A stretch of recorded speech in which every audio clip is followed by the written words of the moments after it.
पिछले 3 दिन से लालू प्रसाद यादव पर लगातार ईडी और सीबीआई का शिकंजा कसता जा रहा है। ईडी ने अपनी जांच में कहा है कि नौकरी के बदले जमीन केस में 600 करोड़ रुपए का घोटाला किया गया। लेकिन बिहार की सियासी पिच पर लालू के लाल तेजस्वी यादव की सियासी बैटिंग अभी भी जारी है। लालू के निर्देश पर तेजस्वी बिहार की राजनीति के माहिर खिलाड़ी बनते दिख रहे हैं। उसके परिपक्व सियासी फैसले इस बात की गवाही दे रहे हैं। तेजस्वी हड़बड़ी में और अपने बड़े भाई तेज प्रताप की तरह कोई कदम नहीं उठाना चाहते। संयम और समझदारी के मेलजोल से तेजस्वी अपने राजनीतिक करियर को नया आयाम दे रहे हैं। सियासी जानकार मानते हैं कि शुरुआत में लालू परिवार एजेंसियों की कार्रवाई को रूटीन कार्रवाई मान रहा था। इसकी गंभीरता का अंदाजा उस वक्त लगा जब छापेमारी में करोड़ों रुपए की बरामदगी हुई। इतना ही नहीं, ईडी ने यहां तक कहा कि लालू परिवार के पास 600 करोड़ रुपए की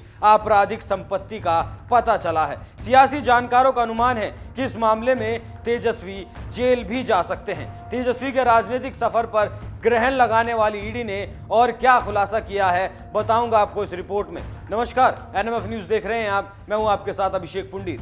जांच में पता चला है कि 350 करोड़ रुपए के प्लाट और 250 करोड़ रुपए का लेन देन किया गया है। 24 जगह छापे मारे गए। इनमें 1 करोड़ कैश मिला है, 540 ग्राम सोना और 1.5 किलो सोने के आभूषण मिले हैं।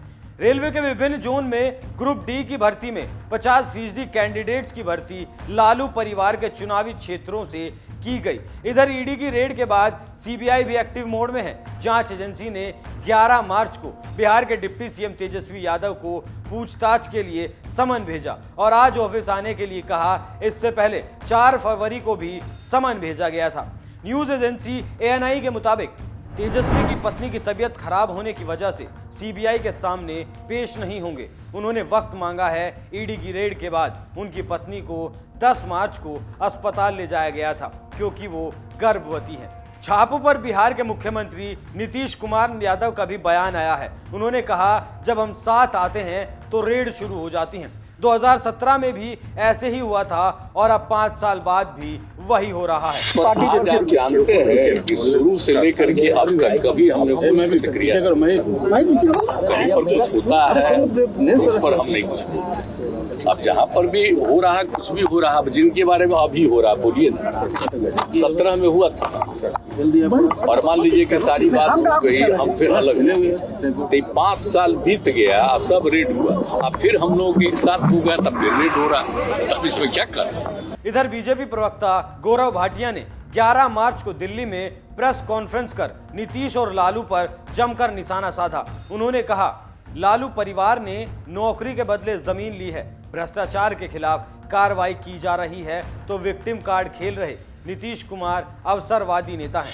अब सुनिए ईडी ने अपनी जांच के बाद, अपनी छापेमारी के बाद क्या क्या खुलासे किए हैं। ईडी ने बताया कि अब तक की गई पीएमएलए जांच से पता चला है कि पटना और इसके आसपास अवैध रूप से लालू परिवार ने जमीनों का अधिग्रहण किया है। ये जमीनें लालू के परिवार ने रेलवे में नौकरी देने के नाम पर ली हैं। जमीन का इस वक्त रेट 200 करोड़ रुपए बताया गया। जमीन देने और लेने वालों की पहचान कर ली गई है। दिल्ली के न्यू फ्रेंड्स कॉलोनी में जहां तेजस्वी यादव रहते हैं, उस बंगले पर भी ईडी ने चौंकाने वाला खुलासा किया है। ईडी का कहना है, न्यू फ्रेंड्स कॉलोनी में D1088 4 स्टोरी बंगला है। ये मेमर्स AB exports private limited company के नाम पर है। इस कंपनी का कंट्रोल तेजस्वी यादव और लालू परिवार के पास है।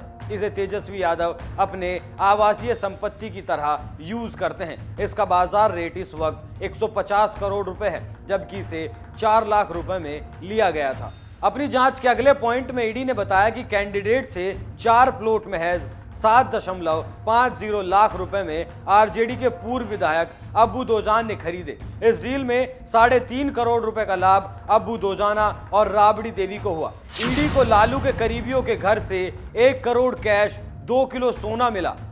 ईडी ने लालू यादव के करीबियों और रिश्तेदारों के ठिकानों पर रेड की। उसमें 1 करोड़ रुपए कैश, 1900 अमेरिकी डॉलर, 540 ग्राम सोना और 1.5 किलोग्राम सोने के आभूषण जब्त किए गए। ईडी ने 10 मार्च को लालू यादव के करीबियों के यहां दिल्ली, मुंबई, नोएडा और पटना में करीब 24 जगहों पर छापेमारी की थी। इनमें दिल्ली में मौजूद तेजस्वी यादव का घर, लालू की 3 बेटियों हेमा, रागिनी और चंदा का घर भी शामिल था। इनके अलावा लालू के समधी जितेंद्र यादव के गाजियाबाद वाले आवास पर भी छापा मारा गया था। लालू के समधी के घर 16 घंटे तलाशी, 3 बड़े बॉक्स में डॉक्यूमेंट्स ले गई। लालू के समधी जितेंद्र यादव के गाजियाबाद वाले घर पर ईडी की कार्रवाई तकरीबन 16 घंटे तक चली। 10 मार्च की सुबह 8 बजे ये जांच शुरू हुई और करीब रात के 12 बजे तक जांच पूरी हो सकी। जांच एजेंसी 3 बड़े बक्सों में डॉक्यूमेंट्स भरकर अपने साथ भी ले गई थी। लालू, राबड़ी देवी समेत 16 को 15 मार्च को पेश होने के आदेश। 27 फरवरी को दिल्ली की राउज एवेन्यू कोर्ट ने आरजेडी सुप्रीमो लालू यादव, पूर्व सीएम और उनकी पत्नी राबड़ी देवी, बड़ी बेटी और राज्यसभा सांसद मीसा भारती को समन जारी किया। जमीन के बदले नौकरी देने के मामले में सीबीआई की चार्जशीट पर कोर्ट ने समन जारी किया था, जिसमें 15 मार्च को कोर्ट में सभी को पेश होने का आदेश दिया गया है। पिछले साल मई और अगस्त में सीबीआई ने मारे थे छापे। सीबीआई ने मई 2022 में लालू, राबड़ी देवी, उनकी बेटियों मीसा भारती और हेमा यादव समेत 17 ठिकानों पर छापेमारी की थी। सीबीआई ने इस मामले में लालू यादव, राबड़ी देवी, मीसा यादव और हेमा यादव के अलावा नौकरी के बदले में कम कीमत पर जमीन देने वालों के खिलाफ कुछ अयोग्य उम्मीदवारों समेत 16 लोगों पर भी एफआईआर दर्ज की थी। सीबीआई ने 24 अगस्त 2022 को एक बार फिर से आरजेडी नेताओं के यहां छापेमारी की थी। ईडी की छापेमारी से लालू परिवार के साथ साथ विपक्ष भी बौखलाया हुआ है। ईडी की इस कार्रवाई पर लालू प्रसाद यादव ने कहा कि संघ और भाजपा के खिलाफ मेरी वैचारिक लड़ाई रही है और आगे भी रहेगी। मैंने कभी भी घुटने नहीं टेके। मेरे परिवार और पार्टी का कोई भी व्यक्ति आपकी राजनीति के सामने नहीं झुकेगा। वहीं कांग्रेस के अध्यक्ष मल्लिकार्जुन खड़गे ने 10 मार्च को कहा था कि पिछले 14 घंटे से मोदी जी ने बिहार के उप मुख्यमंत्री तेजस्वी यादव के घर पर ईडी बैठा रखी है। उनकी गर्भवती पत्नी और बहनों को सताया जा रहा है। लालू प्रसाद यादव बुजुर्ग हैं, बीमार हैं, तभी मोदी सरकार ने उनके प्रति मानवता नहीं दिखाई। अब पानी सिर से ऊपर हो चला है। अब तेजस्वी यादव के उस प्लान के बारे में भी समझ लीजिए जिसमें उन्होंने पत्नी का हवाला देते हुए नई तारीख की मांग की है। वो नई तारीख की मांग क्यों की गई है वो भी आपको बताऊंगा। हालांकि तेजस्वी यादव की नई तारीख की मांग पर जांच एजेंसियों की अभी तक कोई प्रतिक्रिया